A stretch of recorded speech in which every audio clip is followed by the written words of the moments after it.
Allez, réveille-toi, on va au travail. Faut bien qu'on gagne notre vie. Vassilé fait partie de la France qui se lève tôt. Avant de partir au travail, il prend ce qu'il appelle une douche. Il fait froid ce matin. Mais on n'y peut rien. Viens, je vais te préparer du café. Pour se réchauffer, un poêle à bois a été bricolé dans une cabane à côté. T'as des tasses? Oui, regarde par là. Pour faire office de bougie, de la couenne de porc et de l'huile. Il est 5 heures, le bidonville s'éveille. La température est proche de 0.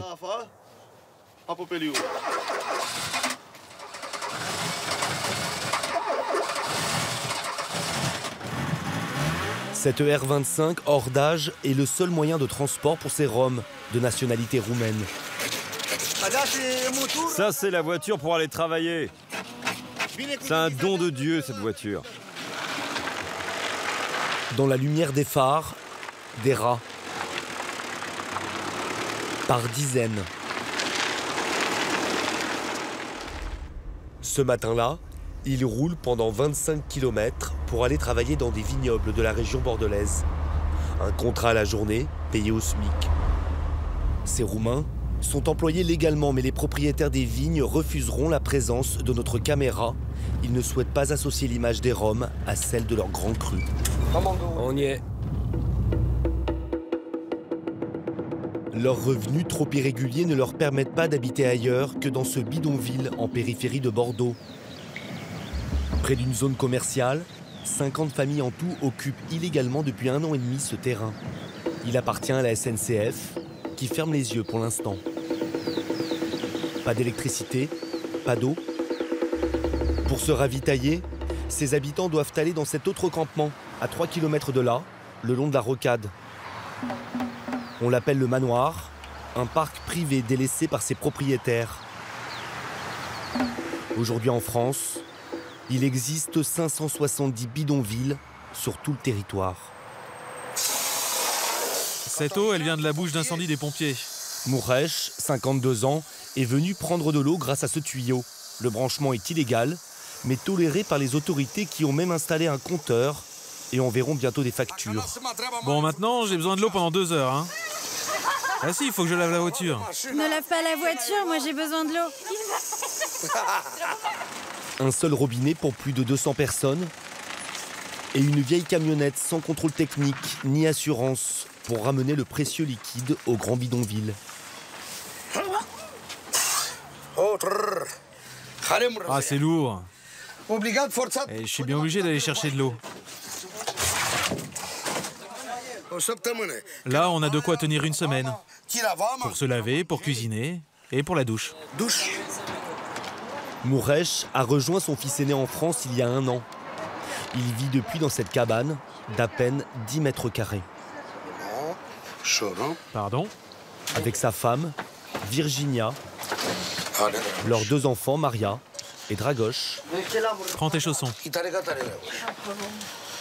Et ses petits-enfants, Bianca, 12 ans, et Emmanuel, 5 ans.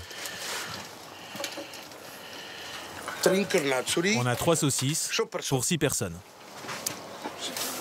Une vie de misère, rythmée par des prières.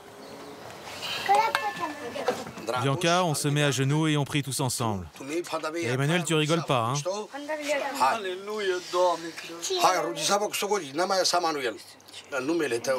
La famille de Mouresh, comme toutes les autres dans le bidonville, est très croyante.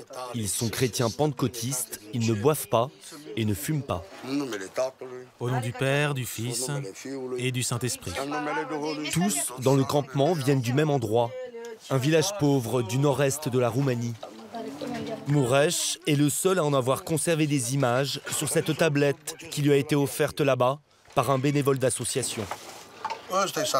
Ça, c'est mon village. Elle était toute petite, notre maison. Ouais, c'était une toute petite maison, avec une seule pièce. Ça, c'est une fête de village, un baptême. C'est pas sale comme ici. C'est joli là-bas. Regarde. Virginia a le mal du pays. Mais en Roumanie, Mureș arrivait encore moins qu'ici à faire vivre sa famille. Il ne gagnait que 100 € par mois en travaillant dans le recyclage de métaux. Depuis 2014, les Roumains peuvent venir travailler librement en France et espérer gagner un salaire en moyenne 5 fois plus élevé que chez eux. Même si les emplois sont souvent précaires, comme pour les travailleurs des vignes.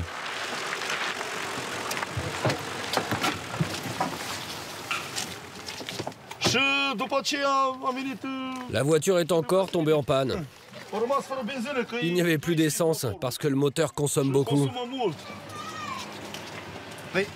Tiens, regarde, c'est notre contrat de travail. Un papier précieux. Les Roumains doivent justifier de ressources suffisantes pour avoir le droit de rester sur le territoire français. Minimum 600 € net par mois et par foyer.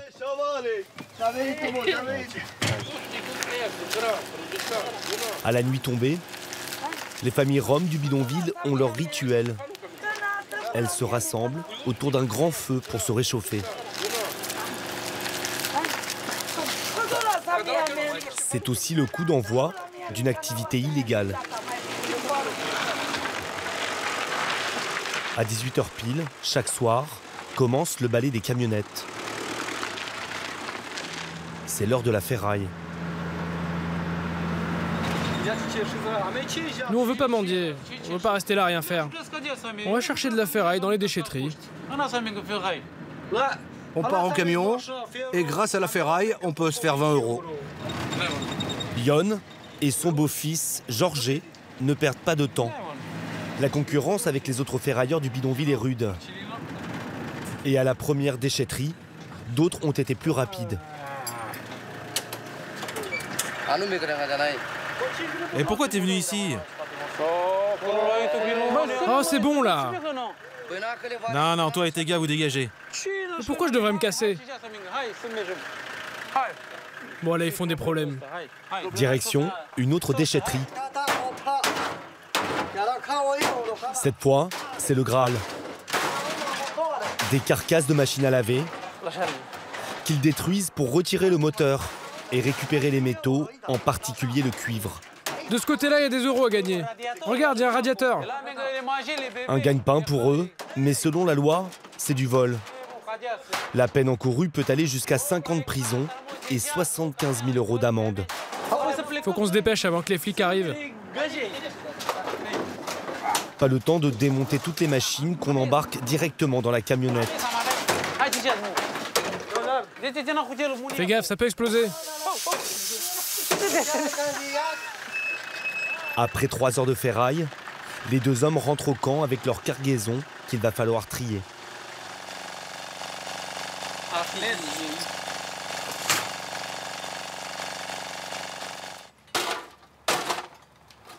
Le lendemain matin, Ion dépiote une à une les pièces qu'il a ramenées la veille pour collecter le précieux métal.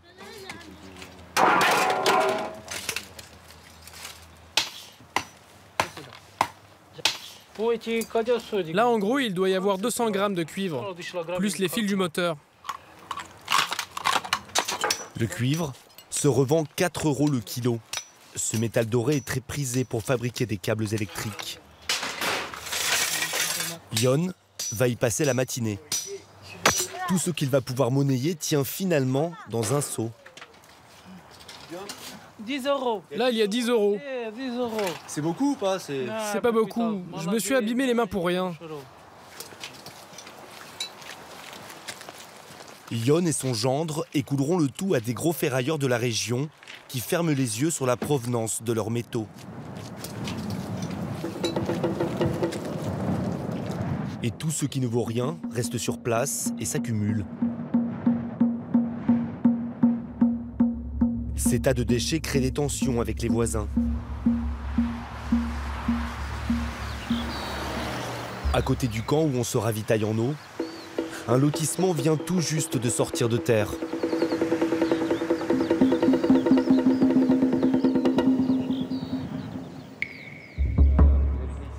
Ce couple a emménagé il y a 2 mois. Tous les débris qu'il y a par terre, toute la merde qu'il y a par terre, Je sais pas qui c'est, mais c'est sûrement pas moi. Et c'est sûrement pas les voisins qui sont là. Donc il y a une déchetterie, vous allez à la décharge. Si vous avez des choses à jeter, vous allez à la décharge, comme tout le monde. Mais c'est pas nous. C'est beaucoup de personnes qui sont arrivées là-bas. Oui, enfin bon, on se renvoie tous la balle, mais il y a bien quelqu'un qui fout la merde quelque part. Pour les dégradations sur les boîtes aux lettres, ils soupçonnent les enfants du camp. Je leur ai montré ma boîte aux lettres. Maintenant, ils le savent. Maintenant, ils sont prévenus. Voilà. Le jour où j'arrive, que j'ai la boîte aux lettres qui sera facturée, je sais d'où ça viendra. Voilà. Une intégration difficile pour ces Roms qui vivent repliés sur eux-mêmes. La plupart ne parlent pas le français. La scolarisation des enfants est compliquée. En France, selon les associations, seul 1 sur 2 va à l'école.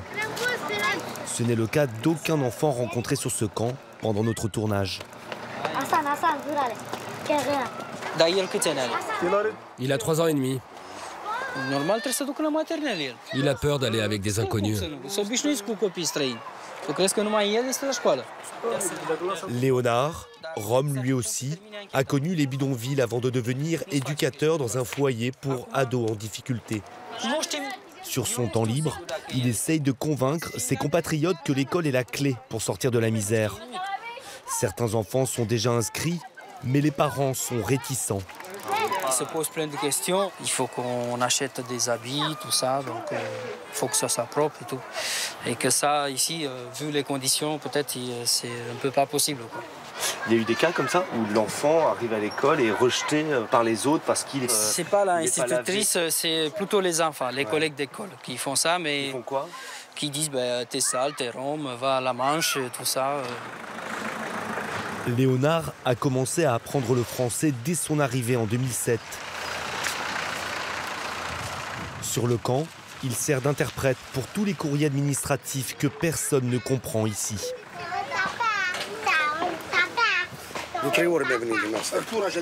Ce truc-là, j'ai déjà reçu 3 fois. Qu'est-ce qu'ils me veulent encore? Allocation familiale, indemnité chômage, sécurité sociale. Ces Roumains ont les mêmes droits que n'importe quel citoyen européen qui réside au moins 3 mois d'affilée en France. Le problème du jour, une carte vitale qui n'est pas au bon nom de famille. Et moi, qu'est-ce que je fais avec cette carte? Il faut que je la change? Et moi, je m'appelle Stanescu. Oui, c'est Stanescu. C'est lui, Valenciano. Probabil a trecut-o Vrânceanu. Pentru că a crezut că e căsătorită cu tine, nu sunteți căsătoriți. Au lieu d'y aller là-bas et de prendre la tête des gens là-bas, ils préfèrent me prendre à moi la tête. Et pour savoir si des aides leur ont été versées, ils doivent se rendre au centre commercial à 2 minutes de chez eux, mais à des années-lumière de leur quotidien. Bien sûr que si, mais on n'a pas d'argent. Qu'est-ce que tu veux faire? Ici, il y a du Wi-Fi gratuit pour consulter sur Internet le relevé des droits de la CAF. C'est zéro. C'est zéro. Zéro. Souvent, les Roms ne touchent pas toutes les aides auxquelles ils auraient droit, en raison de dossiers incomplets ou d'adresses fluctuantes au gré des expulsions. Les attestations de domicile, ça est périmé, donc ils doivent faire notre demande. Après, ils se disent pourquoi c'est périmé, donc vous devez faire un autre, donc il y a un autre traitement. C'est reparti pour 6 mois, non? C'est reparti, oui, pour d'autres délais de traitement. Pour tous, Léonard fait figure d'exemple. Après 6 années dans des bidonvilles, il habite aujourd'hui dans le centre-ville de Bordeaux. En 2013, grâce à un emploi stable comme boucher, il a réussi à obtenir un logement social dans lequel il vit avec sa femme, Roxana, et leurs 2 enfants. Un 50 mètres carrés avec tous ces petits luxes oubliés pendant les années bidonvilles. C'est les toilettes, et ici c'est la salle de bain. Comme l'électricité et l'eau courante. Ils sont mouillés. La première facture, c'était 500 €. Pour un mois? Pour un mois, oui. Mais c'était en fait quand on sort de bidonville et qu'on va dans un appart, suivant, on demande à ceux qui sont sous les squats de venir se laver, pour dépanner, tout ça. Après, le souci, c'est que ça tombe les factures sur la personne qui amène les gens. Du coup, on a arrêté de faire ça. Il y a 6 mois, grâce à une formation, Léonard a décroché un contrat de 2 ans comme éducateur pour 1 300 € net par mois.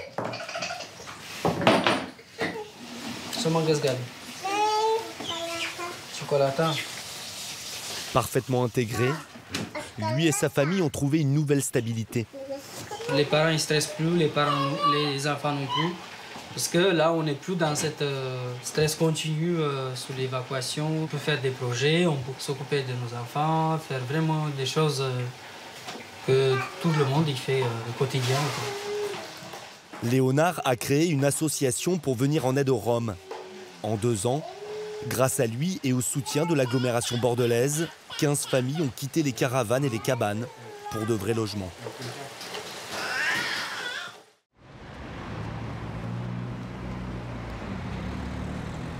Monsieur Lin a quitté sa Chine natale en rêvant d'une vie meilleure.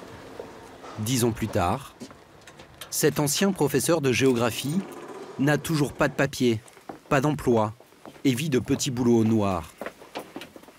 En guise de logement, cette toute petite chambre de 5 mètres carrés. Regarde mon lit. Mine de rien, il est assez grand pour que je me couche. Juste la place pour allonger son 1,70 m. Quelques vêtements. Et partout, des objets trouvés dans la rue qu'il répare avant de les revendre. Il s'est bricolé lui-même cette table avec des planches en plastique.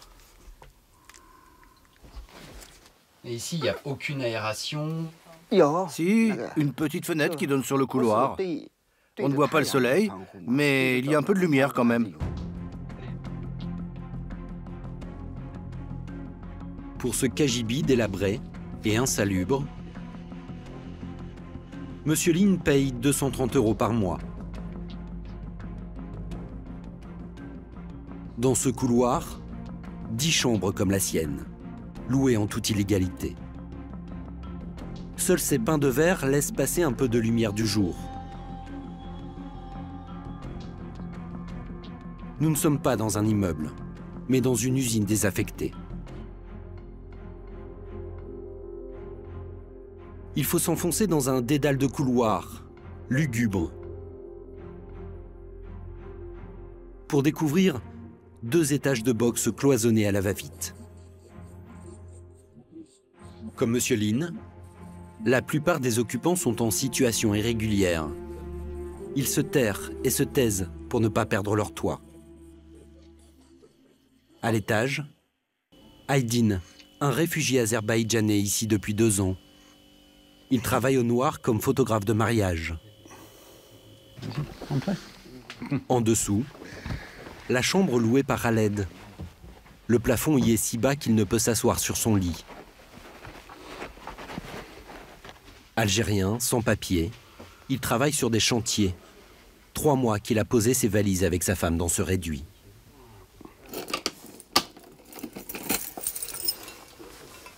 Dès que Monsieur Lin sort de sa chambre, il ferme la porte à clé et ne quitte jamais sa sacoche. Même pour se rendre dans la cuisine, juste à côté. J'ai toujours mon téléphone et mon portefeuille sur moi. Il n'y a aucune sécurité ici. Même pour la nourriture, l'endroit le plus sûr, c'est dans mon estomac. La cuisine est commune à l'ensemble des colocataires. Cette pièce humide sert également de salle de bain. En face du frigo, l'unique cabine de douche qui jouxte les toilettes. Bouchée depuis plusieurs semaines, elle refoule une odeur pestilentielle. Ça, c'est pour la poubelle. La plupart du temps, Monsieur Lin préfère manger dehors. Les cafards, je mets des produits pour les tuer. Mais cela fait longtemps que je n'ai pas cuisiné ici. Pour le prix de la location, les occupants peuvent utiliser le lave-linge commun.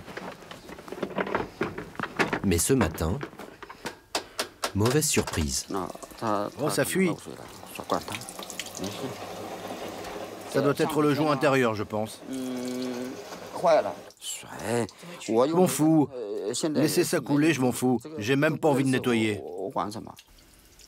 Malgré ces conditions de vie difficiles, Monsieur Lin ne se plaint pas. Sans papier, il n'a jamais réussi à trouver mieux.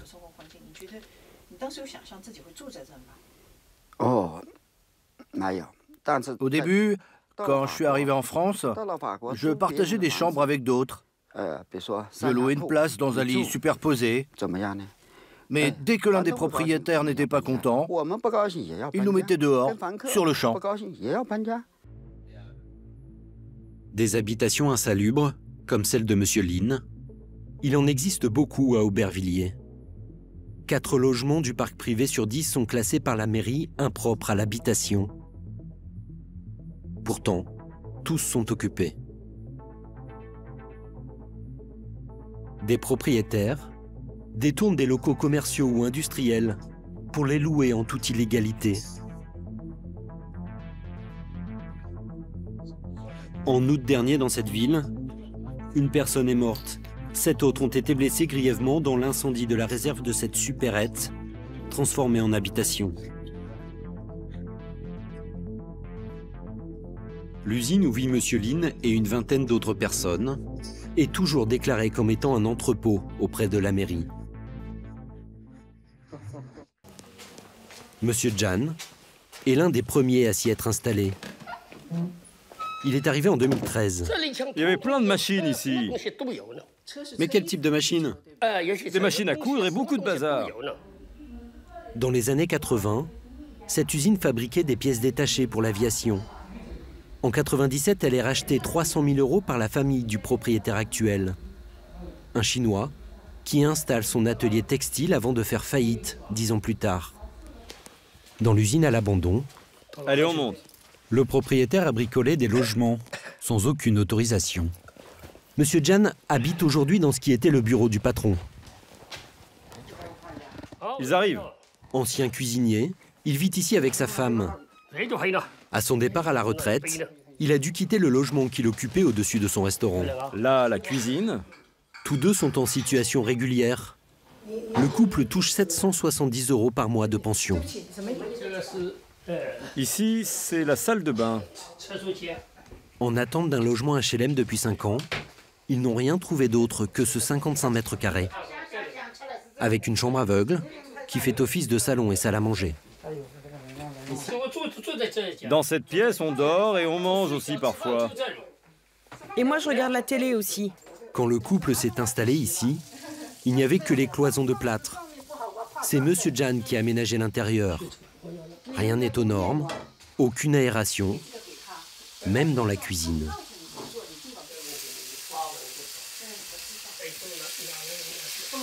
Il n'y a pas de fenêtre, c'est impossible de respirer. Du coup, on a cassé 2 carreaux et maintenant il y a un peu d'air. Monsieur et Madame Jan payent 700 € de loyer. Toute leur retraite y passe. Pour s'assurer que le couple soit en mesure de payer, le propriétaire se livre à de drôles d'arrangements. Il leur fournit des quittances de loyer alors que cette location est totalement illégale. Ces documents permettent au Jan de toucher une allocation logement et de la lui reverser. On a 350 € d'aide. Oui, c'est ça, 350 €. Dès qu'on a l'argent de la CAF, on doit le donner au propriétaire. La CAF ne vérifie que 2% des logements pour lesquels elle verse des aides. L'usine n'a jamais été inspectée.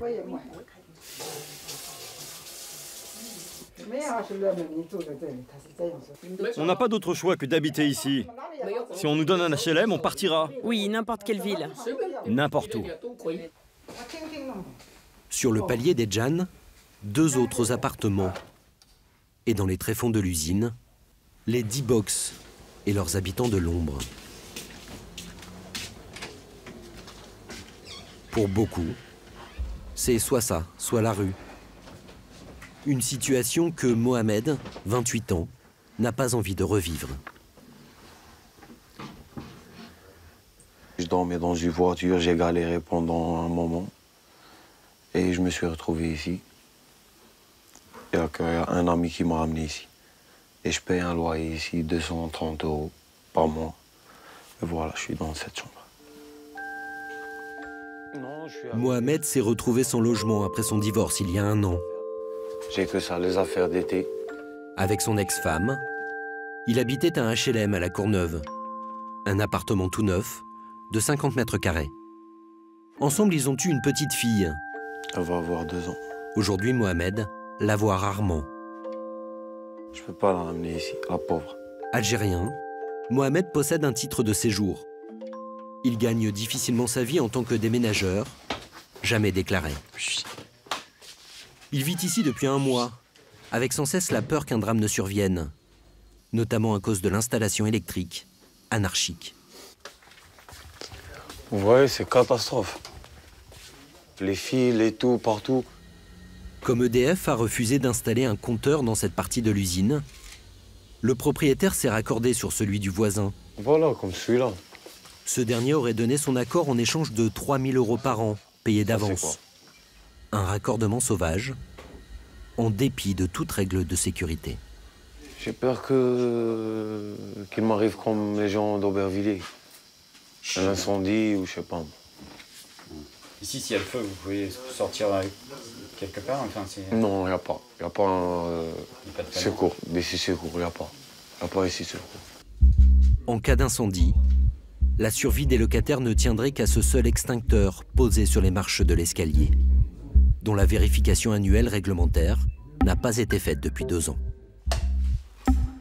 Comme Mohamed, la plupart des locataires de ces box ne sont que de passage. Juste quelques nuits parfois, pour quelques dizaines d'euros.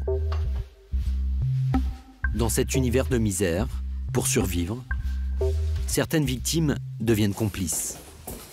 Nous allons découvrir que ce n'est pas le propriétaire qui récolte les loyers, mais Monsieur Lin, le locataire à la sacoche qui nous a ouvert les lieux.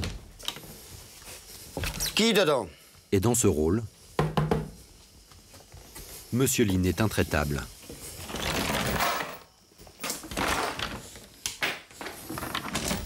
Régulièrement, il fait la tournée des chambres. Et il se heurte à des locataires récalcitrants.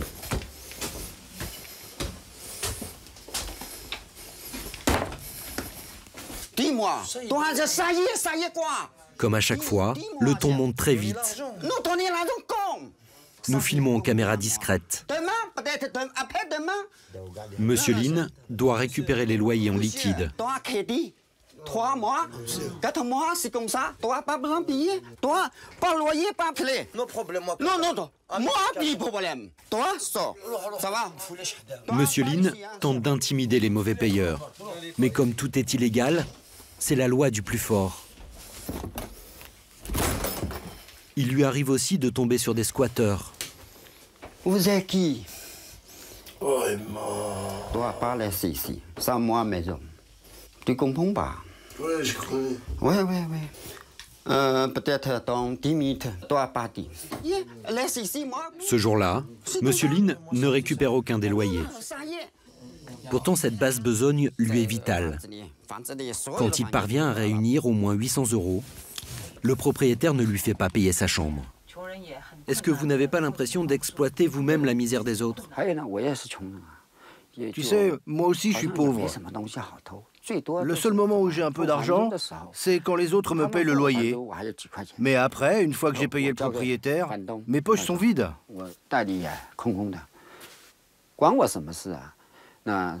Si je ne paye pas, le propriétaire me menace en envoyant ses amis dans le but de m'intimider. La dernière fois, ils m'ont même frappé sur le pied. Nous avons cherché à rencontrer ce fameux propriétaire. Un investisseur chinois arrivé en France en 1984. D'abord cuisinier, il a ensuite monté son propre restaurant avant de se lancer dans le textile. Son nom apparaît aussi comme associé dans les statuts de cette brasserie. Après plusieurs conversations téléphoniques, tout est déclaré. Je paye même des impôts. Il a accepté de nous recevoir.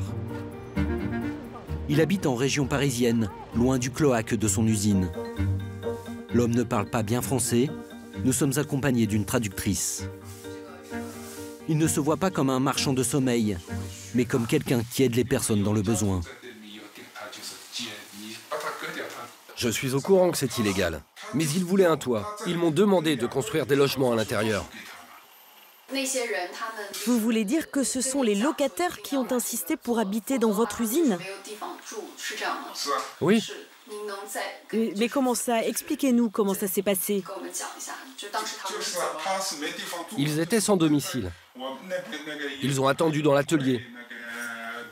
Ils ont même dormi dans mon bureau pendant 2 mois, le temps que je fasse les travaux pour eux. Les loyers lui auraient rapporté jusqu'à 3 000 € par mois, au moins jusqu'en 2016, quand la mairie lui aurait signifié l'interdiction de louer ses logements insalubres. Il dit alors avoir demandé aux locataires de partir.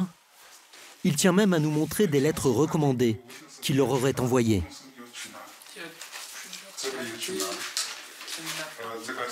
Monsieur le locataire, votre contrat a expiré. Veuillez quitter les lieux dès que vous aurez trouvé un autre logement. Mais 2 ans plus tard, force est de constater que ces locataires sont toujours là. Mais en attendant, vous profitez encore des loyers? Oui, ils payent les loyers. Chaque nuit passée là-bas doit être payée. Sinon, ils vont encore refuser de partir. En plus, ce n'est pas du tout cher chez moi. Non, ce n'est pas du tout cher chez moi.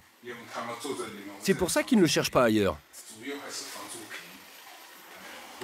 Effectivement, j'ai peur des incendies à cause de l'électricité. Il y a un grand risque? C'est très risqué. S'ils ne déménagent pas, c'est leur problème, pas le mien. Cela ne me regarde pas. Après tout, s'ils cherchent à mourir, c'est leur affaire. En France, depuis 2003, le délit d'hébergement incompatible avec la dignité humaine est puni de 5 ans de prison et 150 000 € d'amende.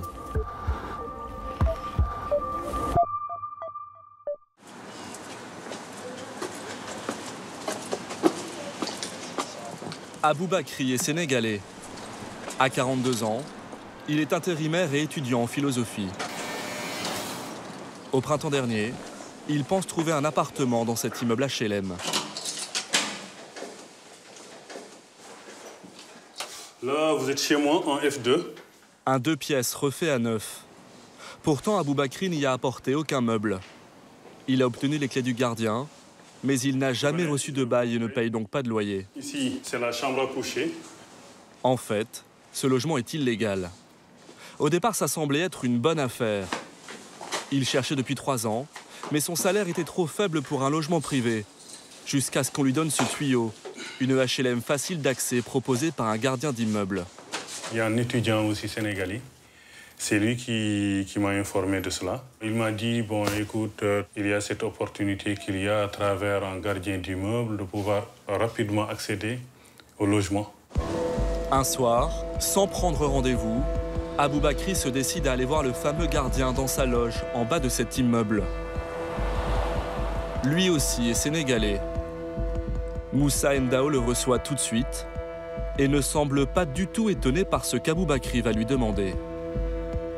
Ben, je lui ai dit, bon voilà, il y a longtemps effectivement que je cherche un appartement et que je ne parviens pas à en trouver.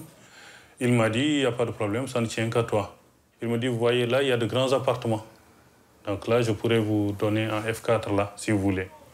En échange de quoi? D'argent, bien sûr. Il avait des fourchettes de prix en fonction des standings visés. Pour un F4, il avait même demandé 7 500. J'ai dit que je ne pouvais pas. Pour un F3, c'était 4 500. Est-ce que vous lui avez donné de l'argent? Ah, bien sûr. Combien? Je lui ai donné 6 500 €. Pour cet appartement? Pas cet appartement, c'était pour un F4. Contre 6 500 € en liquide, Moussa Ndao aurait promis un grand appartement avec un bail légal. En attendant, dit-il, qu'un F4 se libère, il donne les clés du F2. Mais première surprise pour Aboubakri, le F2 n'est pas relié à l'électricité. Sur le palier, il n'y a que 3 compteurs pour 4 logements. Voilà où se termine l'installation de son appartement. Les travaux de raccordement n'ont tout simplement jamais été effectués. C'est pour cela que le F2 ne pouvait être loué et restait inoccupé. Deuxième surprise, il n'obtiendra ni le F4 promis, ni même un bail pour ce F2. Et le concierge ne donne plus signe de vie. Aboubakri est un squatteur malgré lui. Il peut être expulsé à tout moment. Cette escroquerie présumée au logement social n'est pas un cas unique en France. Soupçons de corruption à Sarcelles, en région parisienne. Fraude présumée à Montpellier, mais aussi à Chenôve, près de Dijon. Chaque fois, des histoires de pots de vin contre un appartement HLM. À Courbevoie, derrière les tours du quartier d'affaires de la Défense, il faut attendre jusqu'à 5 ans avant d'obtenir un logement HLM. Plus de 2000 dossiers sont en attente. Moussa Ndao était gardien depuis 14 ans dans cet ensemble HLM de la rue de Normandie. 137 logements, dont une vingtaine toujours vides. Il disposait des clés de tous les appartements inoccupés. À Courbevoie, selon les locataires floués, le gardien était devenu le bon plan pour obtenir rapidement une HLM. Au 7e étage de cet immeuble, avec pour seule lumière les projecteurs du stade voisin, la famille Adala aurait elle aussi cru aux promesses du concierge. Pour ce F2 qu'il occupe depuis juin 2013 avec son épouse et ses 2 nourrissons, Djoulaïdi aurait versé 4 500 € à Moussa, 3 fois son salaire de menuisier. Et il n'a toujours pas de bail. Qu'est-ce qu'il vous disait, Moussa? Oui, il n'y a pas de problème. Oui, mon frère. Vous voulez quoi? Un 9-4, un 9-5, un 9-6 mais il a le choix. Comme au magasin. On dirait c'est lui, service HLM. Pourquoi avoir donné cet argent? Parce que j'avais pas d'autre choix. Comme je vous racontais, quand tu pars dans une agence immobilière, tu poses ton dossier et tu trouves beaucoup de gens qui ont visité et enfin ils choisir les gens qui ont le plus de salaire et toi, tu seras refusé. En 6 mois, le gardien aurait ainsi trompé une vingtaine de locataires et reçu plus de 100 000 €. En juillet dernier, exaspéré, sans aucune perspective d'obtenir un bail, une dizaine de victimes portent plainte. Immédiatement, Moussa quitte la ville avec sa femme et ses 2 enfants, avant même que la police puisse l'interroger. Il est retourné au Sénégal. Il habitait ce logement de fonction au rez-de-chaussée de l'immeuble. Son appartement a depuis été placé sous scellé. Avant même les plaintes, les locataires légaux suspectaient depuis longtemps l'existence d'un trafic. Roger habite l'immeuble depuis 10 ans. Lui a un bail pour son appartement qu'il a obtenu normalement. Il estime pourtant avoir été floué depuis qu'il a reçu sa facture d'eau. Normalement, il paye chaque mois 171 € pour lui, sa femme et ses 6 enfants, une somme déjà énorme. Mais cette année, on lui réclame en plus 1 633 €. Pour Roger, c'est la faute aux occupants illégaux de l'immeuble. La consommation ici est collective. Après, on va faire au prorata de personnes qui habitent dans les appartements. Mais comme les squatteurs ne sont pas reconnus par l'office, mais qui payent? C'est les légaux, les gens qui sont là légalement. Donc vous auriez payé pour les autres? Exactement. Et ce n'est pas tout. Roger, comme tous les autres locataires, n'a pas non plus accès aux caves. Selon eux, Moussa sous-louait aussi le sous-sol. C'était le gardien qui avait les clés pour tous les locataires. Il ne nous les a jamais données. Pourquoi? C'est la grande question. Selon vous, il y a des gens qui vivaient dans ces caves? Mais non, je pense que oui, il y a des gens qui vivaient dans les caves. Ou alors qui venaient que pour dormir. Soupçonné d'être un escroc, Moussa était-il aussi un marchand de sommeil? Ces caves, nous avons pu les visiter. Rien ne permet d'affirmer clairement que des gens ont vécu ici, mais on y trouve de nombreux matelas en bon état, des frigos et des canapés qui n'appartiennent pas aux locataires officiels. Les habitants veulent des explications et dès 2010, ils envoient des courriers à l'office HLM. Les caves et le local à vélo sont à la jouissance exclusive du gardien. Vous trouvez ça normal? Nous payons la taxe d'habitation sur ces caves. Je vais entamer une procédure judiciaire. Des courriers restés sans réponse, jusqu'à la plainte des locataires en juillet dernier pour escroquerie. Fin septembre, Les locataires légaux sont conviés au siège de l'office HLM pour une explication. Les squatteurs se présentent eux aussi, mais sont priés de rester dehors. La réunion, c'est pour les gens qui ont un bail locatif avec l'office. Prenez pour un con quoi? Tout à l'heure, je suis assis ici, on est là comme des moutons, on nous dit attendez, attendez, attendez. Il n'y a pas d'attendez, madame, ça y est, c'est bon. Non, non, on ne se calme pas. On ne se calme pas. Là, c'est pas possible. Après 10 minutes de tractation, les illégaux finissent par sortir, comme Samira, vendeuse à la Défense, qui affirme avoir donné 3 500 € au gardien. On se retrouve dans une situation où personne nous parle, on nous néglige, on a l'impression qu'on n'est pas des humains, quoi. Pourtant, on ne fait rien de mal, on travaille comme tout le monde. Enfin voilà, maintenant on sait qu'on a mis une certaine somme et qu'il ne fallait pas, mais bon, c'est la vie, hein. C'est comme ça. Hein. 2 heures plus tard, à la sortie de la réunion, c'est la déception aussi pour les locataires légaux. Voilà. Ils ont laissé faire. Ils ont laissé faire. Que répond le PHLM? Apparemment rien du tout. Rien de concret, rien qui aille dans le sens que nous puissions avoir un éclaircissement. Les locataires ne sont pas les seuls à s'être posé des questions. En 2012, un rapport confidentiel du ministère du Logement pointait déjà des dysfonctionnements rue de Normandie. Les données de décembre 2011 font état d'une vacance supérieure à 12 mois concernant 24 de ces logements. Les rapporteurs s'étonnaient déjà du nombre important de logements officiellement vides. L'office HLM refusera de s'expliquer devant notre caméra, se contentant de ce court communiqué. Depuis un certain temps, nous avions des soupçons d'escroquerie envers un de nos gardiens. De nombreux contrôles ont été diligentés par l'OPH, mais sans apporter de preuves flagrantes. Comment le gardien aurait-il pu mener un tel trafic? Il n'a pas donné suite à nos demandes d'interview. Mais nous avons retrouvé sa sœur. Selon elle, il est impossible qu'il ait agi seul. Désolé, on vous dérange. Vous êtes la sœur de Moussa? Qu'est-ce que vous pensez de toute cette histoire? Je ne sais pas la complicité avec qui, mais c'est ça qui se passe. Parce qu'une personne ne peut pas faire toutes les bêtises comme ça. On est des êtres aimés. Une personne ne peut pas faire ça tout seul. Même s'il est plus malin que tout le monde, il ne peut pas le faire tout seul. Mais il y a des gens derrière lui, mais les gens, il ne peut pas sortir. Lui aussi, il est bête, il ne peut pas sortir les gens. Elle a ramassé pour casser comme ça. Selon tous les locataires, Moussa Ndao se vantait d'avoir des complices haut placés. Il citait des noms. C'est aussi ce qu'ont raconté aux policiers tous ceux qui ont déposé plainte. Il m'a dit qu'il avait des connaissances à la mairie. Il m'a fait parler à un monsieur Paul. Monsieur Paul m'a alors dit qu'il parlerait de tout ça avec une certaine Françoise et un certain Jean-Luc, qui sont en charge de l'attribution des logements. Pour l'instant, aucun nom n'a été formellement identifié. Les locataires s'interrogent sur une éventuelle proximité entre le concierge et le député maire UMP de Courbevoie, également vice-président de l'office HLM. On les voit ensemble sur une série de photos. Moussa Ndao a participé à sa campagne pour les dernières élections en collant des affiches et en distribuant des tracts. Vivement mis en cause par les locataires, le maire a accepté de s'expliquer.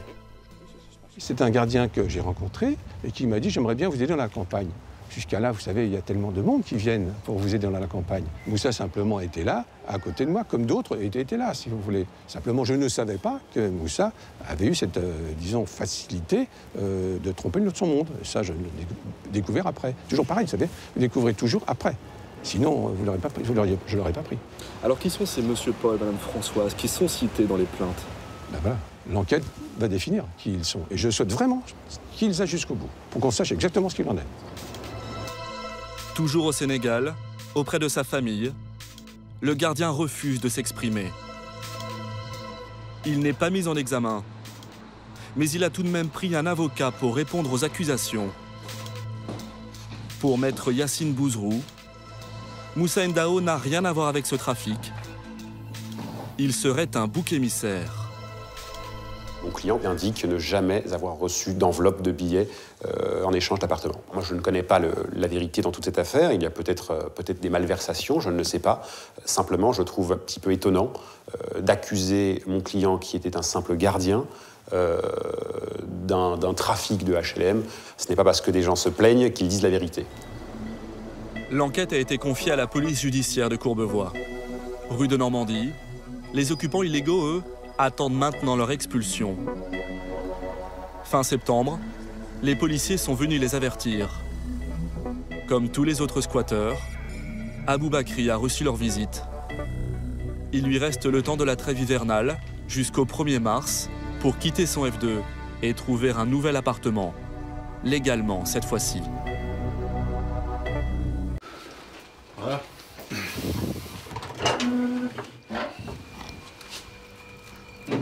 Là, on est à la cuisine. C'est ça, donc. Avant ça, regarde. Voilà. Saïd regarde impuissant son appartement partir en lambeaux. Voilà. Oui. À cause de l'humidité, sa cuisine est couverte de moisissures, du sol au plafond.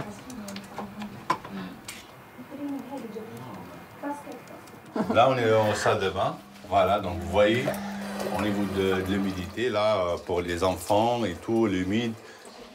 Ventilation en panne, aucune étanchéité. L'eau engorge le carrelage et les cloisons de plâtre.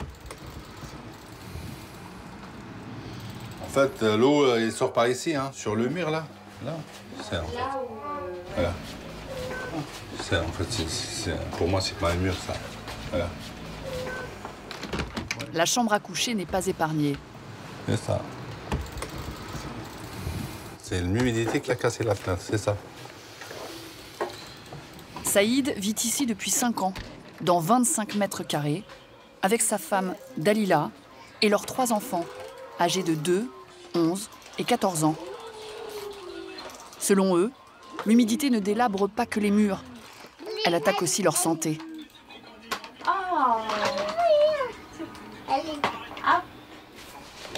Non, va jouer là-bas. Non? Chut, non. C'est sale, c'est des microbes. Touche pas. Ouais. Ok? J'ai l'allergique, voilà. Toujours tousser et tout. Il y a des champignons ici. Viens, viens maman, regarde. Voilà. Il y a des champignons, voilà. Les parents partagent leur chambre avec le bébé. Les grands, eux, dorment sur un clic-clac dans le salon. Saïd est agent de sécurité en CDI pour 1 400 € net par mois. Il paye 665 € de loyer pour ce logement, qui fait honte à toute la famille. C'est trop petit, je peux pas inviter des potes à moi chez moi, ça, c'est trop petit. Pour les devoirs, tu fais comment? Pour les devoirs, je peux pas les faire ici parce que il y a mon petit frère, il me laisse pas les faire. Il y a trop de bruit, donc je peux pas faire mes devoirs en fait. Qu'est-ce que tu voudrais, toi? Moi, je voudrais avoir une maison, une chambre à moi, comme tout le monde. Voilà. Le logement qu'ils occupent n'était pas un appartement. Il y a 10 ans, c'était une simple pièce, au dernier étage de cette maison individuelle de 150 mètres carrés. Donc voilà, on habite ici. Le pavillon a été acheté en 2006, 550 000 €, par son propriétaire qui n'y a jamais vécu. Sans autorisation, il l'a divisé en 9 appartements pour cumuler plusieurs loyers. Avant, c'était une maison, ouais. Avec deux garages ici, ouais. Il y a quelqu'un qui habite ici en bas. Dans chaque garage, il y a une personne? Dans chaque garage, il y a une personne, ouais. Au rez-de-chaussée, les garages, mais aussi le local d'entretien, ont été transformés en habitation. Là, je pense qu'ils sont à 3. Et c'est des familles, hein. C'est des familles là et là et là. Voilà. Ok. 3 portes. Même configuration au premier étage. Là, il y a 3 studios. Un des voisins ici et celui-là. Tous c'est des familles ici. C'est des studios et il n'y a que des familles. Oui, on attend des bébés, voilà.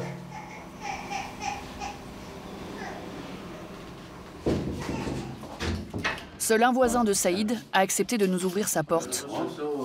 Ouais, tu veux. Ali occupe ce 2 pièces. Ben voilà, là on est chez le voisin.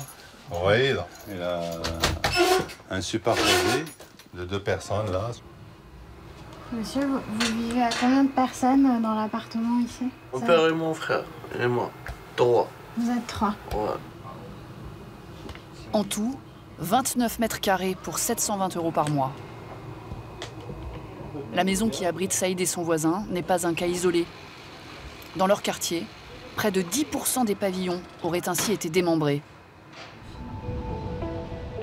Transformer une maison en plusieurs logements, c'est ce que l'on appelle la division pavillonnaire. Une pratique qui n'a rien d'illégal si elle respecte les règles d'hygiène et d'urbanisme. Mais avec la pénurie de logements, les zones résidentielles sont devenues le nouveau terrain de jeu des marchands de sommeil. Dans le quartier des 4 routes, à La Courneuve, les façades coquettes dissimulent souvent des divisions pavillonnaires abusives. Pour les repérer, il faut guetter les signes de suroccupation. Plusieurs boîtes aux lettres à la même adresse. Raccordement électrique anarchique. Évacuation d'eau bricolée à même la façade.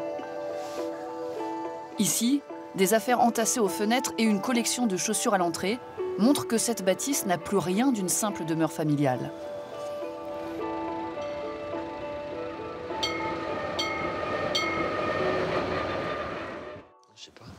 C'est surtout le soir que les dérives sont les plus visibles, quand les lumières révèlent l'intérieur des pavillons.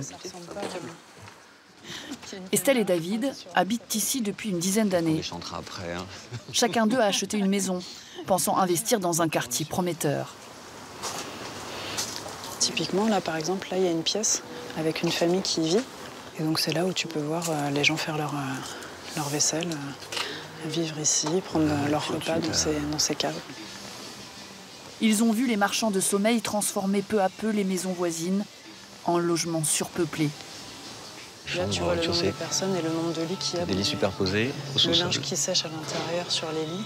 Et c'est ça à tous les étages. Les résidents sont souvent sans papier.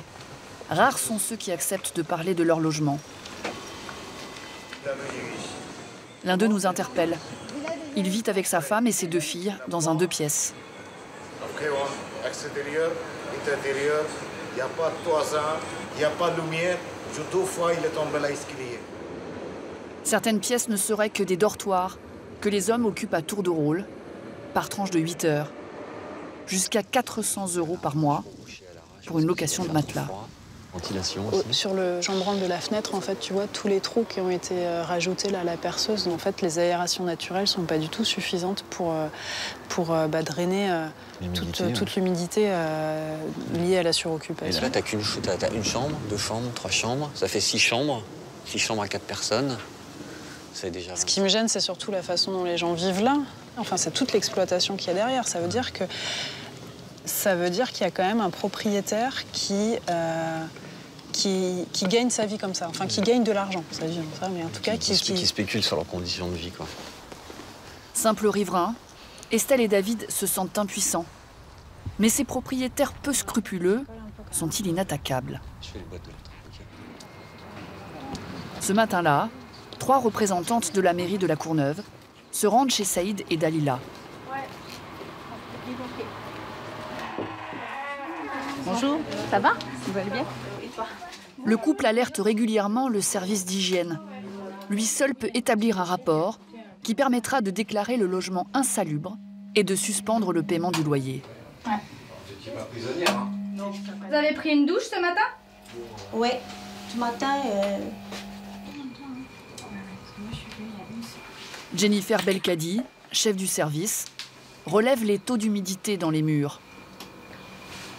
Là, on voit que là, il y a une zone qui est particulièrement humide au point que le plâtre est foutu, en fait. L'adjointe au logement, Corinne Cadet de l'Homme, connaît bien cet appartement. Elle s'était déjà opposée à son propriétaire en 2008. Nickel, super, ouais, voilà. À l'époque, la mairie l'avait poursuivi en justice devant le tribunal de Bobigny, aux côtés des précédents locataires. Il avait été reconnu coupable d'avoir proposé des hébergements incompatibles avec la dignité humaine dans des conditions de suroccupation manifeste. Et condamné à 15 mois de prison avec sursis, 20 000 € d'amende et l'obligation d'effectuer des travaux. Regardez, ah, t'as déjà testé? Malgré cette lourde condamnation, le propriétaire a remis son logement sur le marché en se contentant de repeindre les murs. Aujourd'hui, les peines, elles sont tellement minimes. Nous, on a eu des propriétaires qui ont fait des choses. Ils ont été condamnés à une amende. En fait, en même pas un an de loyer, ils récupèrent déjà le truc. Donc, ça ne les gêne pas de continuer. C'est pas dissuasif. C'est pas dissuasif. À l'issue de leur visite, les services de la Courneuve vont rédiger un nouveau rapport d'insalubrité. Le propriétaire vit à 20 minutes de là. Nous l'avons contacté plusieurs fois, mais sans réponse.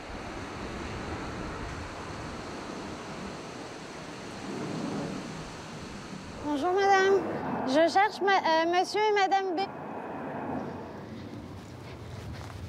Son épouse est aussi son associée dans la société qui possède et gère le pavillon de la Courneuve. Elle nous assure que tout y est en règle. Quand les gens disent que les logements sont insalubres, qu'il y a du moisi partout, qu'ils ne peuvent pas vivre... Oui, ils voulaient que la mairie leur donne des appartements. Ah, vous croyez que les gens ils font exprès d'abîmer les appartements? Il y a encore des familles, non, qui vivent au 2e étage? Il n'y a pas une famille qui vit avec 2 ou 3 enfants, non. Peut-être un enfant, pas plus. Il n'y a aucune famille avec 3 enfants? Non. Vous ne croyez pas? Mon mari, il a tout, ces gens-là sont partis. Donc là, tous les apparts sont nickel. Non, maintenant, il n'y a pas de... Il n'y a aucun problème d'insalubrité, de moisissure. Il n'y a plus d'appartements avec une famille, ça n'existe plus, ça. Non. Saïd, lui, est encore là, mais peut-être plus pour longtemps. Depuis notre tournage, il a reçu une proposition grâce au 1% logement de son entreprise. En F5, pour 750 €, charges comprises. C'est presque ce qu'il paye pour son appartement exigu et insalubre. Wow.